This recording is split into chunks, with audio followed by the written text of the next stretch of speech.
Bonjour,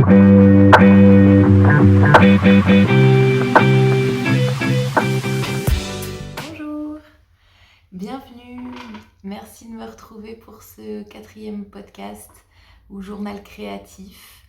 Je suis Géraldine, je suis une tricoteuse de Haute-Savoie et je viens un petit peu ici vous partager essentiellement mes tricots, mais aussi un petit peu de filage et de couture.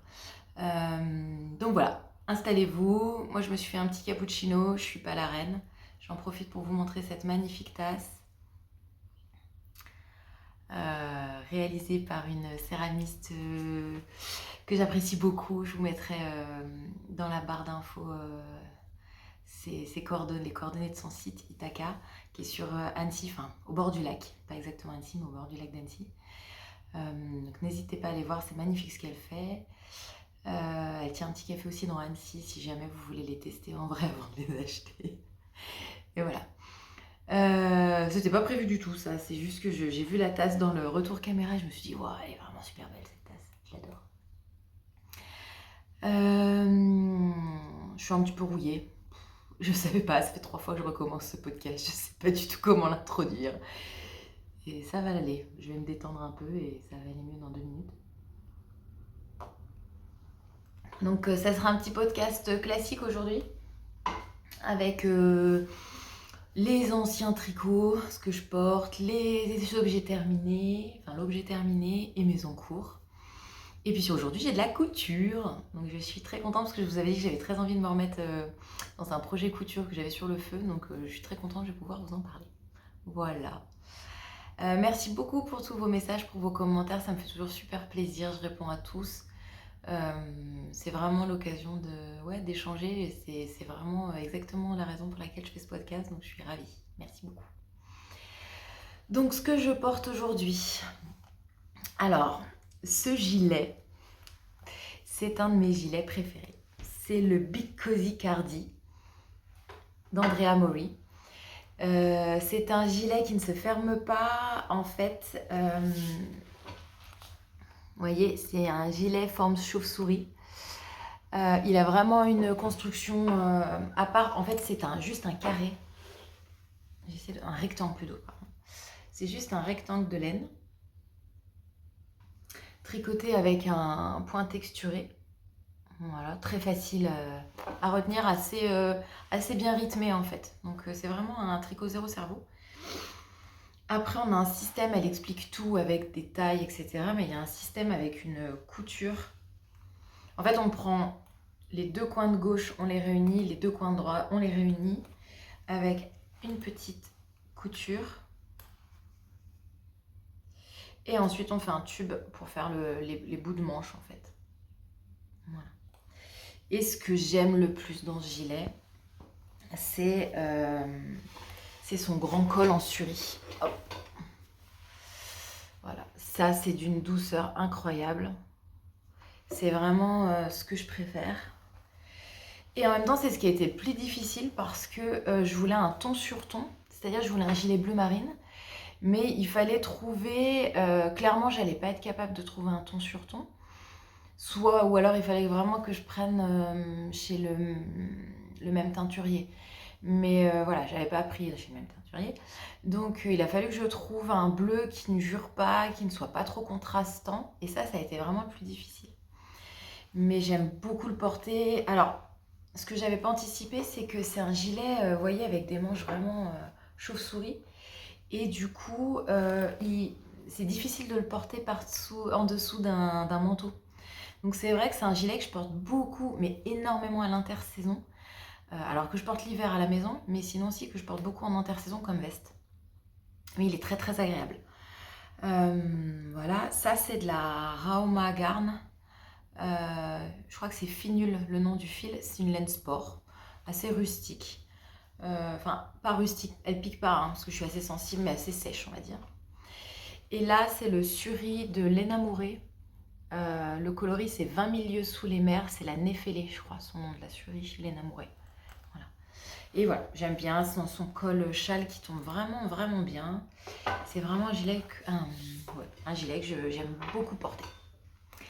Avec, j'ai mis des boucles d'oreilles. Alors, je ne sais pas si vous allez voir. c'est des boucles d'oreilles que j'ai faites moi-même. Alors, aucune fierté là-dedans. C'est vraiment ultra simple. J'achète les parties chez Pearls Co. Et après, voilà, juste un peu de colle, une pince, et voilà, Mais vraiment, ce que j'aime, c'est vraiment l'idée de choisir exactement les couleurs, les pièces, les formes que je veux, et après, je fais ça moi-même. Elles sont hyper légères en plus. Puis alors, le prix de revient, ça doit être peut-être 2 euros la paire de boucles d'oreilles. Donc, c'est quand même chouette de se faire sa propre paire de boucles d'oreilles à 2 euros, quoi. Donc, voilà. En dessous, je porte mon objet fini de ce mois-ci. Alors, du coup, hop. Je sais pas si je vous ai dit, mais on est le mercredi 20 mai. Aujourd'hui, je travaille pas en ce moment. Enfin, cette année encore, je ne travaille pas le mercredi. L'an prochain, je pense que je vais recommencer un temps plein. Mais cette année encore, je ne travaille pas le mercredi. Donc nous sommes mercredi matin. Il fait pas encore chaud chaud, mais on a un beau ciel bleu ici en Haute-Savoie. Donc je supportais très très bien mon petit Big Cozy Cardi là de Andrea Maury.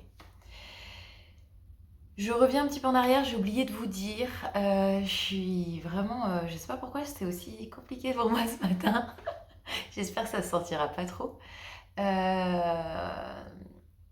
Toutes les infos sont en barre de description. Le nom des patrons, le nom des designers, le nom des laines, tout est en barre de description. Et sinon, mon Ravelry est vraiment... En fait, mon Ravelry me sert vraiment de journal de tricot. Donc tout est dans mon Ravelry, tout est à jour, l'échantillon, la quantité de laine utilisée, le nom des laines, toutes les modifications que je peux éventuellement faire, tout est dans mon Ravelry, tout est à jour. Donc n'hésitez pas à aller passer et y faire un tour si vous avez des questions. Et surtout aussi, n'hésitez pas à me laisser vos questions, il n'y a pas de souci. Voilà. Donc mon objet fini de ce mois-ci, c'est le Arlette Tee. C'est un t-shirt que j'ai testé pour Nadia Crétin-Leschaine, qui est sorti le 9 ou le 8 mai, je sais plus, peut-être le 8 ou le 9 mai, enfin début mai. J'ai adoré le tricoter, je suis extrêmement contente du résultat, je l'ai déjà pas mal mis en fait, parce que je trouve qu'il est parfait pour le printemps là. C'est un t-shirt, alors on va faire comme ça, ça sera plus simple. C'est un t-shirt raglan, vous voyez il y a le raglan ici. Il y a un système de... Il est vraiment super bien coupé le raglan. Il y a des rythmes différents, des sections différentes avec des augmentations parfois sur le corps et sur les manches, parfois que sur le corps, parfois que sur les manches. C'est très bien, c'est très rythmé comme tricot et en même temps ça fait vraiment une très belle construction. Les manches sont en dentelle. Hop, vous voyez. C'est une dentelle extrêmement simple, très facile à lire. Donc en fait, ça fait vraiment un tricot vraiment facile avec juste ce qu'il faut de petit intérêt. Et puis après, une fois qu'on a donc le raglan, je vous montre quand même le raglan de dos, parce que je le trouve joli aussi de dos. Une fois qu'on a réuni, donc c'est un top down, une fois qu'on a réuni les manches, enfin qu'on a séparé, pardon. Parce qu'en fait, en ce moment, je suis en train de faire un bottom up, donc c'est un peu, bref. Une fois qu'on a tricoté là, qu'on a séparé le corps des manches, on a un corps tout en jersey. Ensuite, quelques centimètres de dentelle ici, et puis la finition de l'encolure. Donc voilà, il est assez rapide à faire, j'ai trouvé. En ce qui concerne la laine, je ne sais pas si vous allez voir. Je suis pas sûre que la couleur rend bien, c'est un vert d'eau en fait. C'est le coloris Sirène de Dererum Natura. C'est le fil Candide de Dererum Natura. C'est un fil qui est composé de 70% de mohair et 30% de fibres coton recyclées. C'est un échantillon sport, ce qui correspondait à l'échantillon que Nadia recommandait pour ce t-shirt. Et je suis vraiment enchantée par ce fil. Ça faisait des années que je me cherchais pour les tricots d'été parce que je ne sais jamais quel fil prendre. J'avais essayé le lin, mais le lin c'est quand même très particulier à porter et la définition des points, elle est, chez moi en tout cas, elle n'est pas toujours nickel. Donc, ouais. Et puis à tricoter, c'est le pur lin, c'est pas toujours, je trouve, un réel plaisir à tricoter, en tout cas pour moi. J'avais essayé le Merino Tencel, mais franchement, je m'étais fait un top baigneuse en Merino Tencel. Mais en toute honnêteté, je trouvais que c'était trop chaud. Enfin, en plus, le top baigneuse, c'est vraiment le top débardeur qu'on porte l'été. Et vraiment, je trouvais ça. J'ai vraiment du mal à le porter, à vrai dire, tellement je trouve que la matière, elle est chaude. Et là, c'est pas du tout le ressenti que j'ai. C'est très bizarre parce que c'est quand même 70% de mérino. Alors, on est d'accord, hein, le mérino, c'est thermo. C'est. Comment on dit? C'est respirant, quoi. Euh, mais. Thermo-respirant, on dit? C'est quoi le terme? Bon, bref. Mais je pense que les 30% de coton font vraiment la différence, en fait. Et ça fait un. Donc, il est assez élastique, il est quand même assez drapé. Et. Et malgré tout, je sens comme une fraîcheur, quoi. J'ai vraiment l'impression de porter un t-shirt. Donc voilà. Donc je suis enchantée. Il n'est pas très long. Je l'ai fait assez cropped volontairement. En fait, il est pour porter avec un t-shirt taille normale ou taille haute, si vous voulez, hein. Là, pour vous donner un ordre d'idée, mon nombril, il est là. Voilà. Parce que je voulais vraiment qu'il soit par-dessus le t-shirt, pas trop long.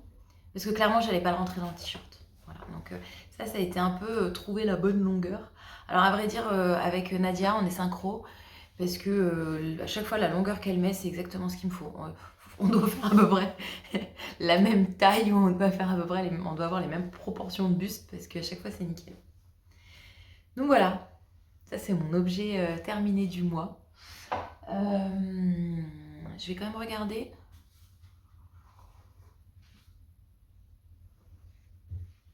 Si j'ai rien à vous dire de plus sur ce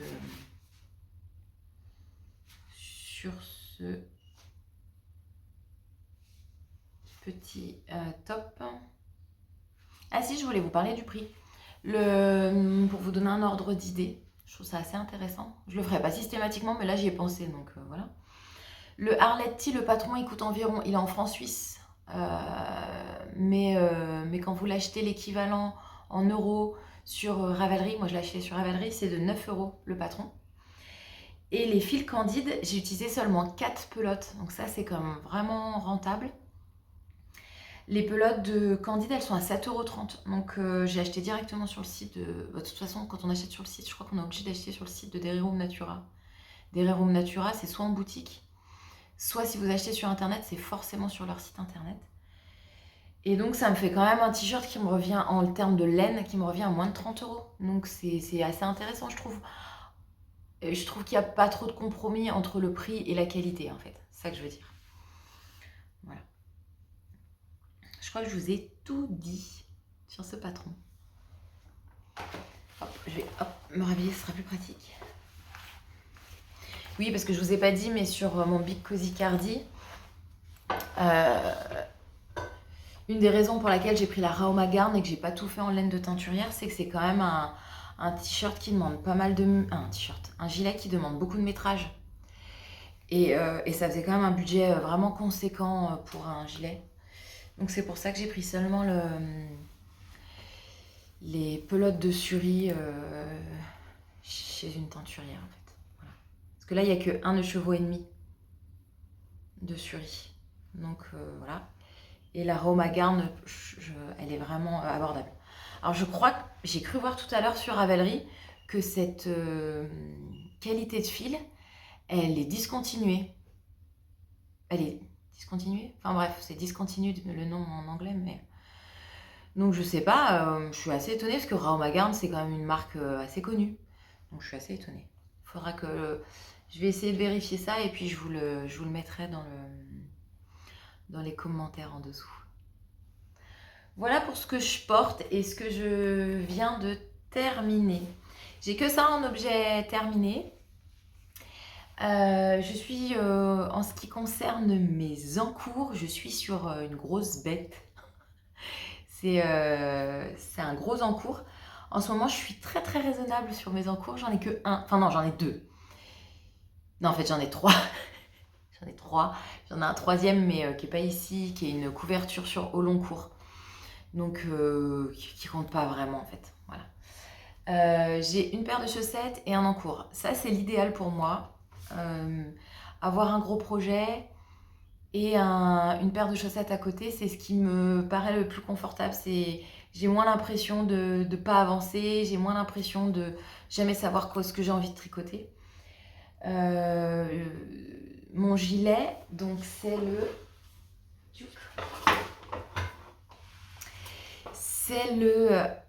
j'adore parce que je n'ai jamais mis de verre d'eau avant mai 2026. Et là, tout d'un coup, je ne tricote que du verre d'eau. Normalement, c'est la couleur de ma fille. Ma fille, elle a une colorimétrie printemps. Et c'est typiquement sa couleur. Moi, je suis censée être une colorimétrie hiver. Bon, bah j'aime bien quand même. Tant pis. Donc, je tricote le Traveler Shell. Donc, c'est un gilet. Encore une fois, c'est un gilet qui ne se ferme pas. Un gilet ouvert de Andrea Mori. C'est un gilet plutôt un gilet de printemps-été, puisqu'il n'a pas vraiment de manches. Il fait partie de toute sa collection avec le point de gaudron. Elle avait appelé ça le Traveler. Il y a le Traveler hoodie. Enfin, le Traveler, c'est le pull avec capuche ou sans capuche. Le Traveler Shell, le gilet. Elle a fait le Traveler Shawl, qui est un... Oui, et elle a fait le Traveler Call, qui est vraiment un col fermé avec un peu style bandana, que j'aime beaucoup, qui je pense peut être parfait pour tricoter de la laine filet main. Et elle a fait récemment le Traveler Hoodie, qui est, vous savez, juste une capuche avec un petit col comme ça pour mettre par-dessus un pull, un manteau. Donc moi, je tricote le Traveler Shell, qui est le gilet sans manches. Voilà, la bête. Donc vous comprendrez pourquoi j'ai commencé une paire de chaussettes, parce que au début, c'était cool hein, dans le sac à main, mais alors là, c'est devenu... Je vous le montre à l'envers en plus. Hop. Voilà.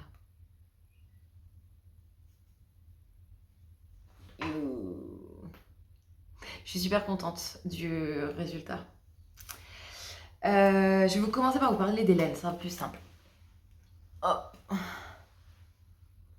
Donc, je vous en ai déjà parlé plusieurs fois. Hein. C'est de la bien-aimée.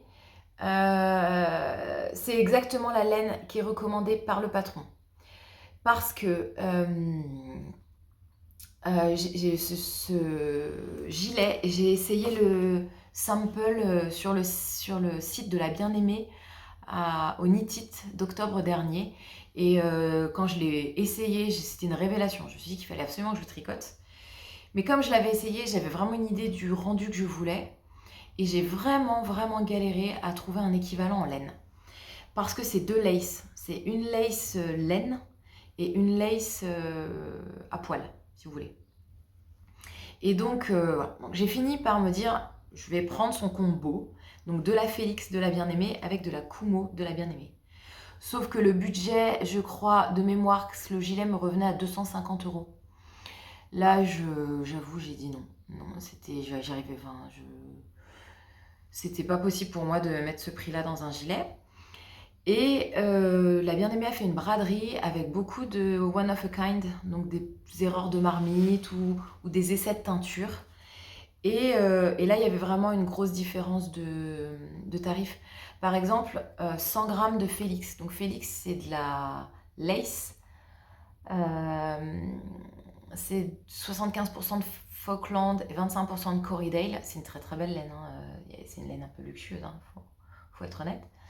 Je crois que c'est entre 35 et 37 € les chevaux, normalement, les 100 grammes.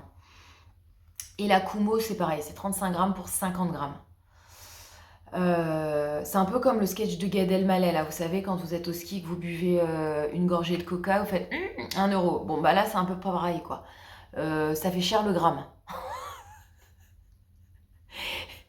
On est presque dans du deal, là. Non, mais ça fait vraiment cher le gramme, quand on y pense. D'ailleurs, il faudrait que je calcule. Si j'ai le courage, je calculerai combien c'est le prix de revient au gramme. Mais voilà. Et donc là, je crois que c'était à moins de 24 €. Donc il y a quand même une énorme différence de prix. Toujours dans mes idées de transparence, là, le patron, il revient à 9 €. Le Traveler Shell de Andrea Mori.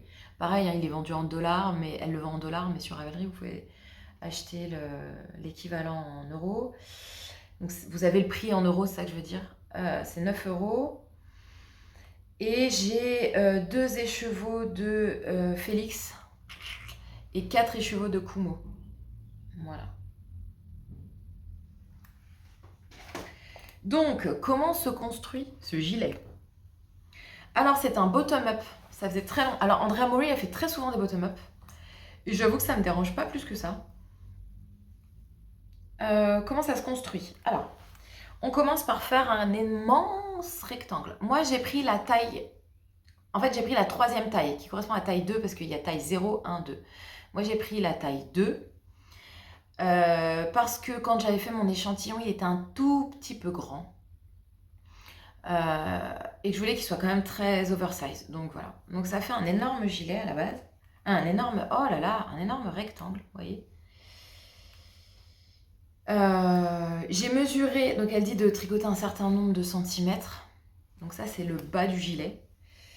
Moi, j'ai été sur Ravelry, regarder les projets avec les coupes et un peu les morphologies qui me ressemblaient. Enfin, les morphologies qui me ressemblaient et la façon de le porter que je souhaitais. Et j'ai été simplement calculer le nombre de points de gaudron. Moi, j'en ai fait 17 de points de gaudron. En fait, ça correspond à la dimension que donne Andrea Mori. Voilà. Et ensuite, on reprend chaque côté. Donc, on fait un devant droit, un devant gauche. Donc, on monte des mailles, on retricote. Après, il y a des short rows, des German short rows. Des rangs raccourcis à l'allemande. Hop. Voilà. Ensuite, donc une fois qu'on a fait, hop, on reprend le dos. Voilà. Et là, je dois tricoter avant d'arriver pour faire les rangs raccourcis encore pour le dos, en fait. Pour faire le cou. Pardon. Former le cou, en fait. Voilà. Donc, je sais pas si vous vous rendez super bien compte. Je vais vous montrer. Hop.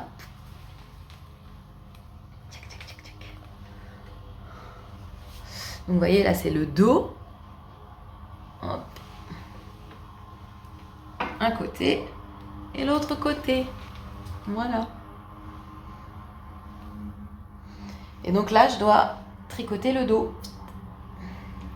Et ensuite, on réunira ici.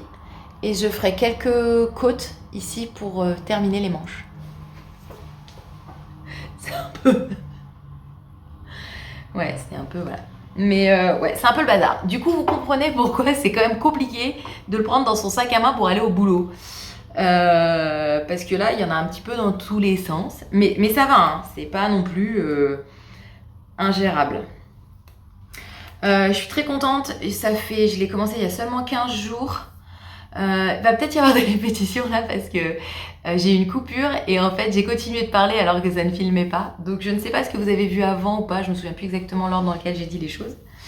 Donc j'essaierai de couper s'il y a des redites, mais voilà. Donc je l'ai commencé il y a 15 jours, je suis super contente de l'avancer, enfin ça passe vite.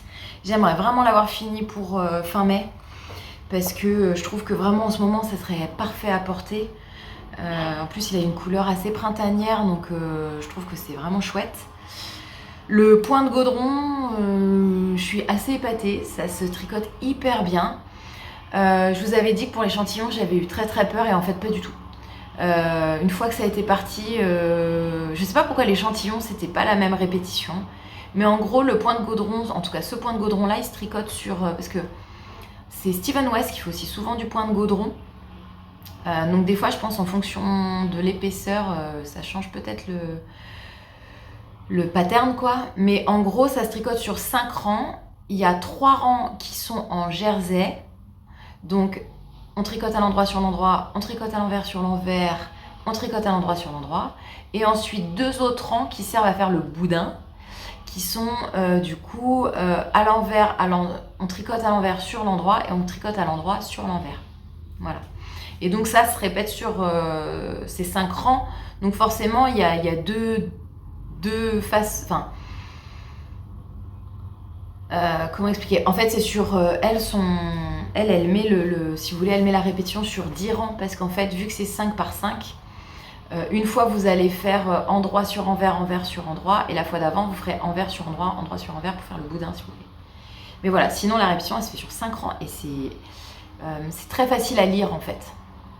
Et puis ça rythme vachement. C'est un petit peu comme le système des rayures. Quand on change de couleur, on a envie de rajouter un petit boudin. Voilà. Moi là, je me suis fixé comme objectif de au moins en faire là j'ai commencé le dos hier soir. Il faut que je fasse au moins 2 ou 3 boudins par jour pour pouvoir avancer en fait. C'est pas que je me challenge ou quoi, mais j'ai vraiment envie de le porter ce gilet. Donc voilà.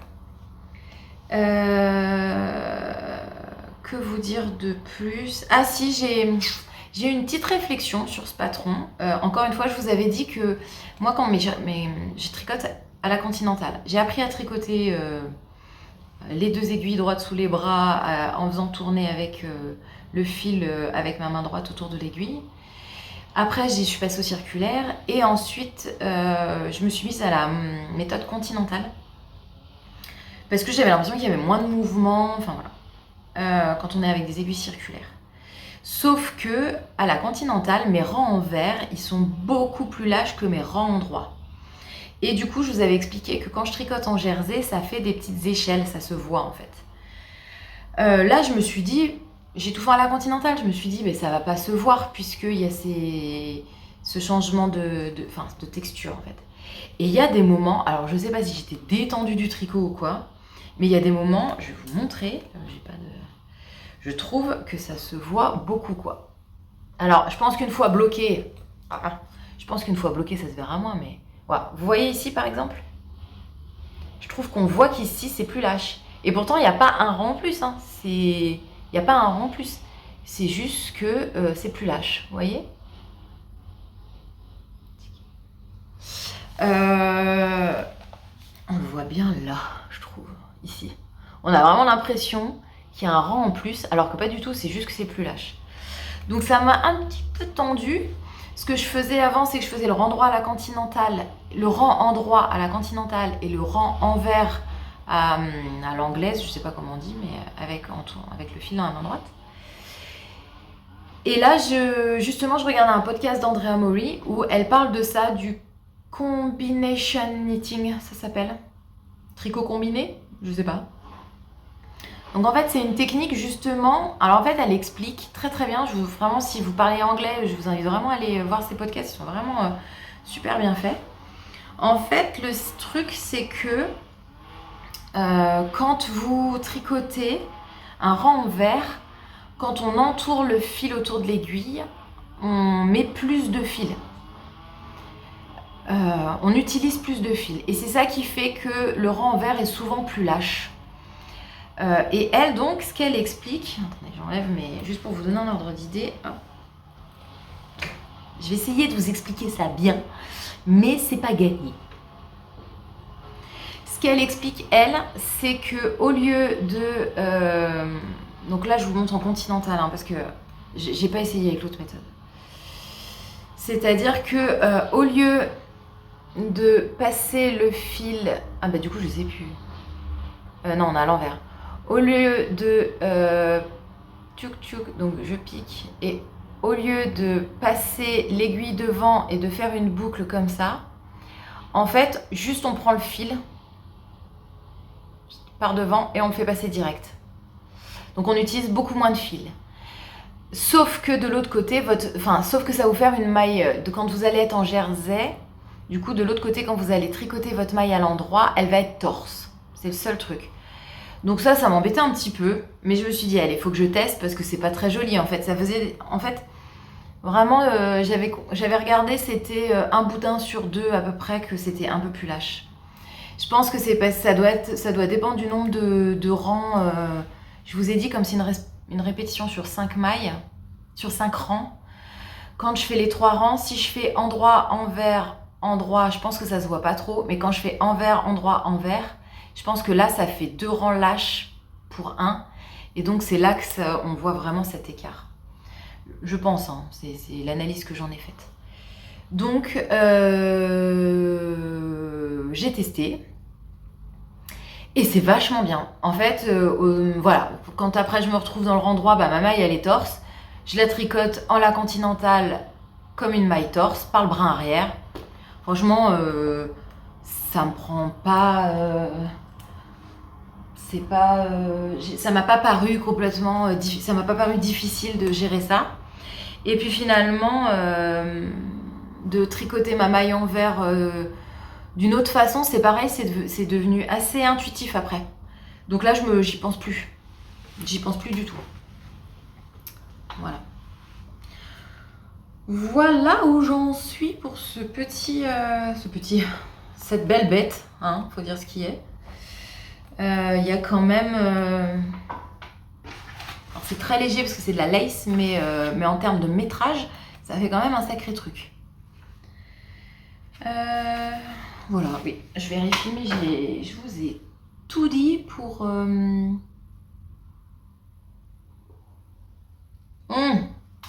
Il est froid, j'ai trop parlé. Je vous ai tout dit pour cette belle pièce.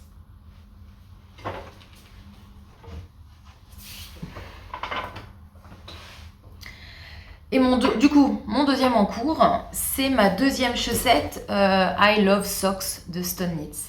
Donc je vous avais raconté, j'avais fait la première, qui est un peu trop grande, mais qui passe très bien pour une... qui est un peu grande pour que je la mette dans des chaussures, mais qui passe très bien pour des chaussettes d'intérieur. Et comme j'en avais pas, je pense que enfin c'est sûr, je vais la garder comme chaussette d'intérieur. Donc je la fais en inversé, c'est-à-dire que là je suis en train de... c'est un tout petit début, hein.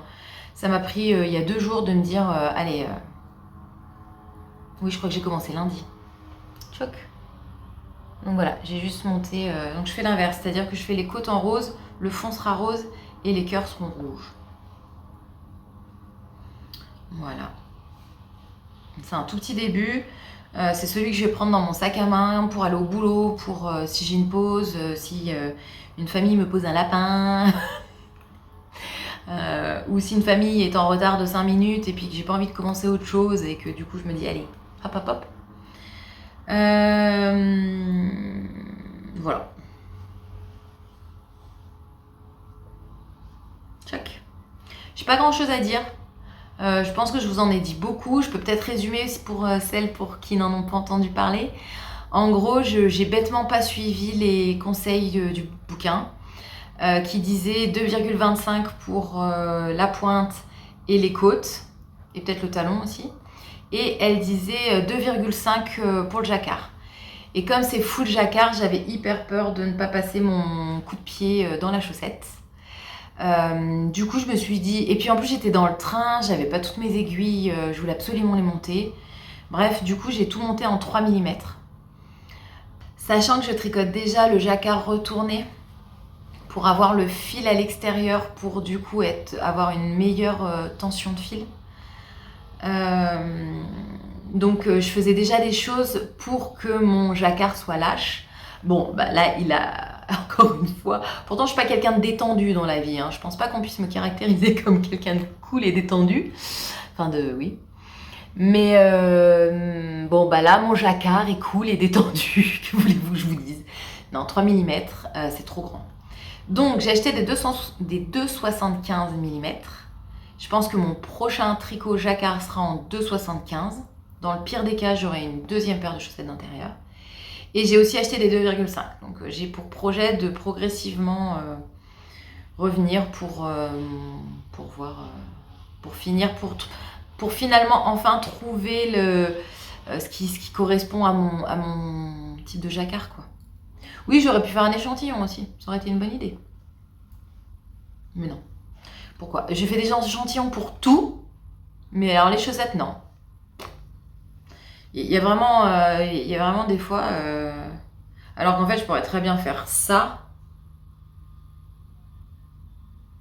En fait, je suis même pas sûre que... Je trouve que c'est tellement dépendant de notre morphologie, de coups de pied, etc., que je suis pas sûre que de connaître l'échantillon, d'être sûre que l'échantillon est bon, ça m'aide beaucoup. Par contre, ce qui va être intéressant, là, ce que je devrais faire peut-être, c'est de regarder l'échantillon que j'ai là, pour voir que cet échantillon-là en jacquard est trop grand, pour avoir un peu une comparaison après par la suite. Voilà. Mais je les aime beaucoup, je les trouve vraiment très fun. J'ai le livre de Stone Knits. J'aime toutes ces chaussettes. C'est marrant parce que je n'arrive pas à prendre le temps d'en tricoter, mais je trouve ça... L'idée d'avoir des chaussettes en jacquard en fonction de la saison, en fonction de notre mood. Par exemple, moi, je rêve de chaussettes en champi. Moi qui est comme passion dans la vie d'aller cueillir des champignons. Alors, je suis nulle. Je pense que mon kiff, c'est juste d'aller me balader seule en forêt. Mais voilà, je rêverais d'avoir des chaussettes champignons. Je rêverais d'avoir des chaussettes chauve-souris. Petit clin d'œil à Matsusagi. Juste parce que, alors je suis pas très Halloween, désolée, mais Batman c'est la vie. Donc avoir des chaussettes avec des chauves-souris comme Batman, voilà. Elle a des chaussettes aussi avec un cygne. Ce serait vraiment les chaussettes du lac d'Annecy, je trouve. Et ben non, je le fais pas. Il faut vraiment que je m'y mette, parce que voilà. Il y a aussi les chaussettes randonnées de Ars Mirabilia qui sont juste superbes et franchement qui me correspondent tellement. Mais je sais pas pourquoi j'arrive pas à... Je pense que c'est la peur. Vous savez, c'est toujours ce petit côté... se lancer dans quelque chose de nouveau, ça demande de l'énergie, ça demande de la disponibilité, c'est sûr. Et peut-être que là, je suis pas dans cette disponibilité-là pour le moment. Voilà pour ma partie tricot. Puisqu'on parlait de disponibilité pour commencer quelque chose de nouveau, transition de rêve, puisque je vais vous parler patchwork. Je vous avais dit que en couture, j'avais très envie de faire des patchwork. J'ai découvert le patchwork moderne il y a l'an dernier, je crois. Et je trouve ça super beau. Pareil, je trouve que c'est vraiment pouvoir faire un objet de déco. Alors, moi, dans mon cas, ce que j'aimerais, c'est faire à chacun de mes enfants, et puis aussi à nous, à mon conjoint et moi, un dessus de lit qui nous corresponde dans les couleurs, qui nous corresponde dans le thème, voilà. Et je trouve ça génial, je trouve ça super beau, puis je trouve que c'est un super beau souvenir, quelque chose qu'on garde à vie, si vous voulez. Et c'est un peu ce que j'aime dans le tricot, dans la couture. Alors moins dans la couture, parce que dans la couture, c'est plus le porté direct. Mais dans le tricot, j'aime ce côté, mais parce que ma grand-mère, elle me tricotait des choses quand j'étais petite. J'aime le fait de se tricoter quelque chose, de le garder d'année en année, le côté durabilité, etc. Et puis le côté du temps qu'on a passé pour faire quelque chose à quelqu'un qu'on aime. Alors je dis ça, mais j'offre très peu de tricot. Je suis très égoïste en tricot. Sauf pour mon conjoint et mes enfants. Alors surtout mon conjoint. Mon conjoint, c'est le, vous savez, c'est le knitworthy. C'est vraiment des personnes qui méritent qu'on tricote pour eux. Bon, mon conjoint, ma mère, mon père, ce sont des personnes qui méritent qu'on tricote pour eux. Parce que quand je leur tricote quelque chose, ils le portent vraiment. Mais vraiment. Je les vois tout le temps. Ma mère, je lui ai fait une paire de moufles il y a des années. Tous les hivers, si je vais en Picardie, elle a ses moufles. Enfin, c'est vraiment... elle porte le gilet que je lui ai fait, elle porte des châles que je lui fais. Mon père, il porte tout le temps, s'il a un bonnet sur la tête, c'est un bonnet que je lui ai tricoté. Voilà. Et donc voilà, j'aime ce concept-là. Vous me direz, tiens, vous si... je veux bien savoir, tiens, si vous tricotez beaucoup pour les autres, si vous tricotez pour vous. Et qu'est-ce qui vous plaît dans le tricot? Est-ce que c'est le process ou c'est l'objet fini, quoi, la mode? Vous me direz, tiens. Moi, je suis incapable de vous dire. J'aime porter mes vêtements, mais alors j'aime tellement le process aussi que je vais souvent choisir l'objet en fonction du process et ce qui m'intéresse, quoi. Je serais incapable de dire si je suis plutôt un process knitter ou c'est quoi le résultat, ou un product knitter ou un truc comme ça.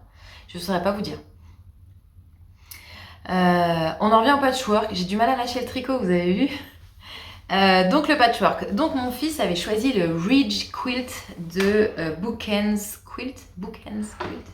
Pattern? Non, Bookends. Ouais, c'est ça. En fait, je l'ai là, donc je vais vous dire. Bookends Quilting. Voilà. Elle a fait, donc je vous montre. Ça c'est le résultat final en fait. Mais mon fils, lui, il a choisi ces couleurs-là. Il voulait des dégradés de bleu. Donc il a fait ça au Posca. C'est un peu trash. Mais en gros, c'est l'idée. C'est que donc le fond est blanc. Et on part du bleu foncé vers le clair. Et voilà. En fait, ça me fait rire parce que si vous connaissez Annecy, je sais pas si ceux qui connaissent Annecy ou ceux qui vont souvent en montagne. En tout cas, à Annecy, il y a un coin à Annecy, à Albigny si vous voulez, où on voit le lac et on voit d'un côté le début des Aravis, de l'autre côté les Bauges. Et où on voit qu'au bout du lac, il y a les successions de montagnes comme ça, avec les plusieurs couches de montagnes. Et c'est exactement ça. Donc ça me fait trop rire qu'il m'ait demandé ces couleurs-là, parce que franchement, quand je vois ça, j'imagine très bien le lac juste devant, quoi.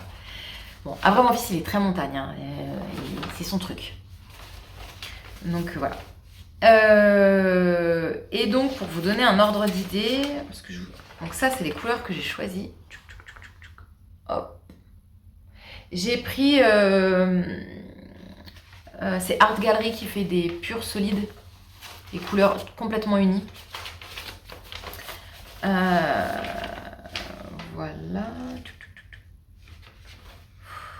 Je sais pas si je peux vous montrer ça. Est-ce que je peux vous montrer ça? Voilà, en fait c'est comme ça le principe. Donc je vais en avoir en droit, en vert. Et vous voyez, c'est des carrés. Donc il y a des carrés unis, il y a carrément des bandes unies et il y a des demi-rectangles. Enfin, il y a des carrés, des rectangles, des demi-rectangles. Vous voyez, c'est comme ça que ça se construit. Donc, c'est pas si difficile. C'est impressionnant, ça demande beaucoup de temps. Mais c'est pas si difficile parce qu'au final, c'est des demi-triangles. Des demi-triangles rectangles. Ils appellent ça des HTR. Donc, des Half Triangle Rectangle. Bon, en fait, vous faites des triangles rectangles, quoi. Vous faites des rectangles, vous faites des triangles rectangles et après, vous associez vos triangles rectangles. Et voilà. Et puis, il y a des demi-carrés, évidemment. Hein, ça, c'est assez classique, je crois, dans le... Oui, parce que... Puisqu'on parlait de disponibilité, etc., etc., moi, c'est mon premier patchwork. Enfin, j'ai fait quoi? J'ai fait des sets de table. J'en ai fait 2. Et c'est tout. Ah, et si, j'ai fait un mini dessus de lit à ma fille une fois pour tester, voir si ça me plaisait. Mais après, direct, je me suis lancée dans un truc qui fait 180 cm sur 250 cm. Soyons fous. Mais voilà, donc du coup, donc ça que c'est... Ouais, désolé, j'espère que ça fait pas trop de bruit de papier. Je voulais juste vous montrer... Ouais, c'est ça, des HRT, donc des demi-triangles rectangles. Après, il y a des HST, donc c'est des demi-carrés. Et après, il y a des combinaisons des deux, mais très peu en fait. Donc c'est beaucoup d'unis et de bicolores en triangle rectangle. Et donc ça me demande une disponibilité de cerveau qui est quand même assez incroyable. Je ne sais pas pourquoi, mais parce que comme tout challenge, comme toute chose qu'on commence, faut être concentré, voilà. Donc j'en suis là. Donc ça, c'est toutes mes pièces unies. Et j'ai commencé donc à faire les demi-rectangles. Donc je note tout. Ça, je pense que c'est vraiment le truc à faire, c'est de tout noter pour pouvoir s'y retrouver. Vous voyez, là, c'est les HRT1, parce qu'il y a plusieurs formats. Et là, c'est les orientations à gauche, par exemple. Vous voyez ? Donc ceux-là, ils ont déjà été... j'ai déjà trimé, comment ça s'appelle ? Trimming en anglais. Dégarni. Je leur ai déjà donné la forme finale. Donc vous voyez, j'ai ce genre de couleurs. Ce genre de couleurs. Tout ça, c'est les orientations à gauche. Ce genre de couleurs. Et donc, maintenant que je vous ai montré le patron, vous comprenez que voilà, c'est les endroits où les montagnes se superposent en fait. Voilà. Et puis après, alors ça c'est des carrés, mais après j'ai les unis. Voilà. Tout ça c'est des unis. Et donc voilà, il me reste ceux-là à dégarnir. Donc c'est les... Voilà, ça ressemble à ça quand c'est pas dégarni, vous voyez, c'est pas très beau. Voilà, et c'est les orientations droites qui me restent à dégarnir encore. Pour ce faire, j'ai fait un gabarit sur ma règle avec du Posca que j'enlève avec du détergent à ongles. Je sais plus comment ça s'appelle. En fait, j'ai le mot qui me vient en anglais. C'est pas du snobisme, c'est juste que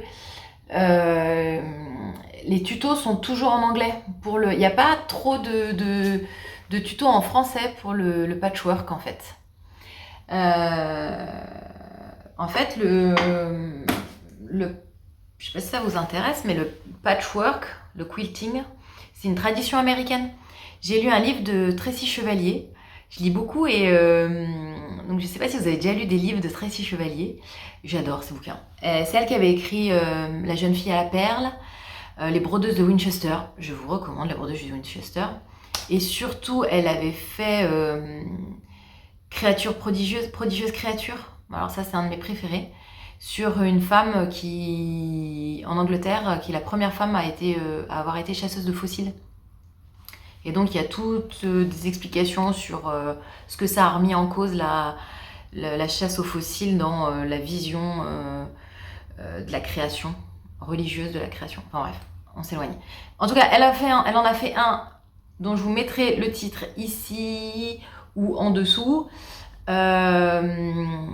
qui se passe aux États-Unis. C'est au moment où les séquoias, vous savez, les séquoias ancestraux ont été découverts. Et il parle aussi dans ce bouquin, il parle d'une famille et ils expliquent que je pense que Tracy Chevalier, ça doit être une femme qui tricote ou qui travaille, qui est dans l'art du fil, parce que c'est quand même très souvent qu'elle parle de ça. Et donc elle explique qu'il y a une famille très très pauvre, que les vêtements sont toujours rapiécés et que quand vraiment on ne peut plus rapiécer les vêtements, le tissu des vêtements, on le réutilise pour faire des couvertures pour la famille. Et c'est qui sert à faire le quilting pour la famille, quoi. Donc voilà, je crois que c'est quelque chose d'assez traditionnel aux États-Unis. En tout cas, voilà, si vous commencez à vous jeter là-dedans, il y a des patrons modernes qui sont juste incroyables. Moi, je suis pas fan des motifs, des tissus à motifs.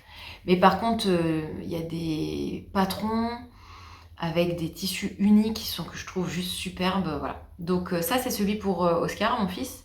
Ma fille, elle n'a pas encore choisi le sien parce qu'elle est en CM2. Et que je pense qu'avec l'arrivée au collège, l'adolescence, tout ça, possiblement ses goûts vont beaucoup changer. Donc j'attends un petit peu avant de lui faire choisir le sien.